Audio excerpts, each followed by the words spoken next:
This is the same Jeep that we just recently changed the heater core in. We're driving it, and then we notice that we've got our coolant is going down.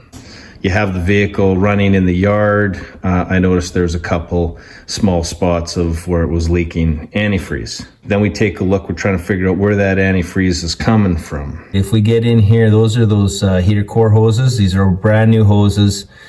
And those are the old clamps I put on there. It was really hard to see, but what was happening was it was just a really mild drip, and it was going down, and then it would drip onto like the side of the engine, and then it would run off of there, and then it would go onto the exhaust, and then you'd smell this burning antifreeze smell down there, right? So that was right there off of those two hoses. It was leaking very, very gradually from this one as well.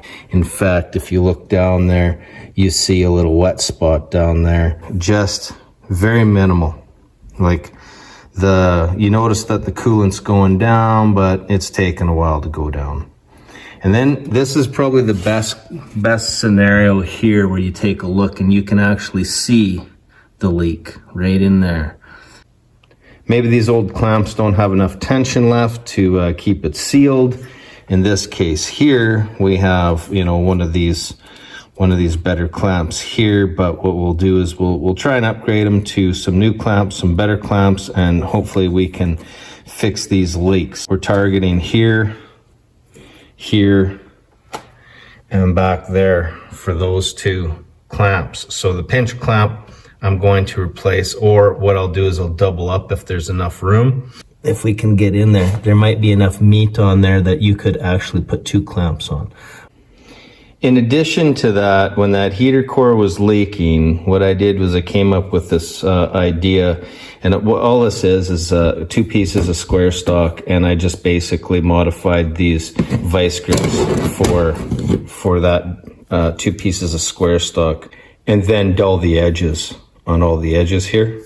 So the idea was, if the heater core failed again, if you're out on the road traveling or something like that, what you could do is you could put these clamps onto the hoses here, and you could clamp them. That would get you to where you need to go.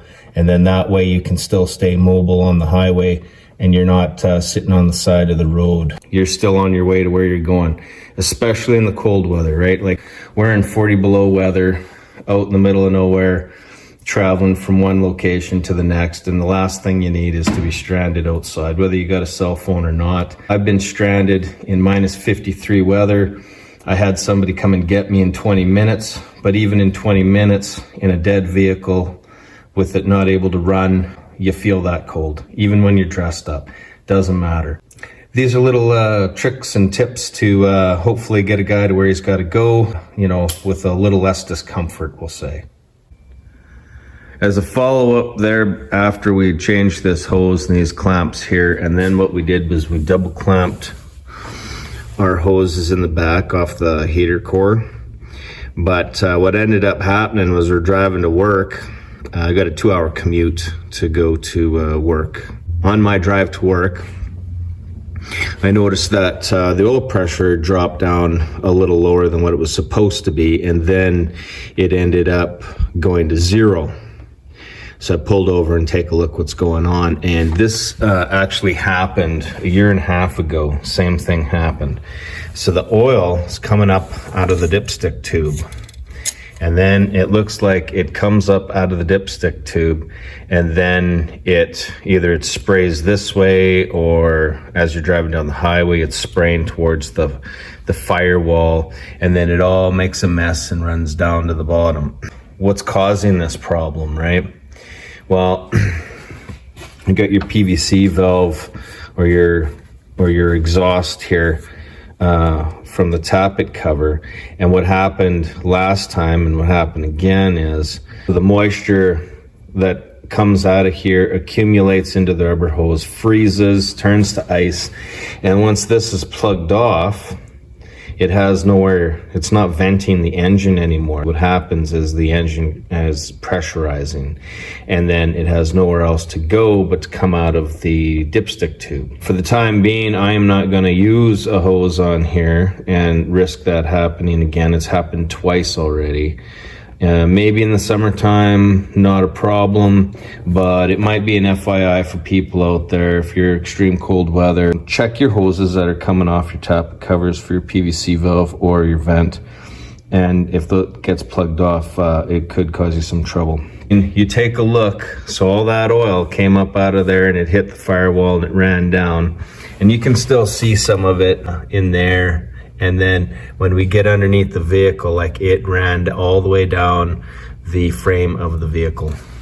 As you're driving, it'd come up under the vehicle. You could smell it burning off the exhaust, but it's everywhere.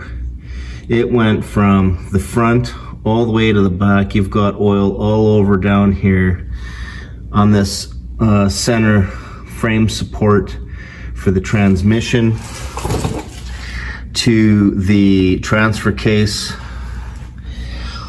It ran all along the exhaust. You could smell that burning as you can still smell it burning as it burns its way off of there. It's all on the drive shaft. You can see that it's on the floor there, and it is covered the rear diff. It's not a cool situation, and I was able to make it to the closest gas station and get some oil and put it in there. It was practically empty by the time I had put enough oil in to get it back in the safe zone. That was a 5-liter jug of oil. Another reason why you would probably want to have a working oil gauge in your vehicle, I know some of these new vehicles don't have gauges and stuff, even an accessory gauge just as a backup. Extremely important. Your gauges let you know if you got a problem or not, or give you an indication as soon as something goes bad. Here's a look at all that oil that was dripping off of the body and the frame and just the undercarriage of the Jeep there. This is all the multiple locations where that oil was. This is all along the side, underneath the side of the vehicle there, behind the rear tire and suspension area. And as we get over here, this is like where the rear differential was, and it even went so far as this spot here was the receiver for the rear tow hitch. I don't know, I find it pretty amazing that that amount of oil leaked and ran down all of the bottom of the vehicle all the way to the back. Mind you, it was a 2-hour drive on the highway as well, so those were the conditions that I guess led up to that.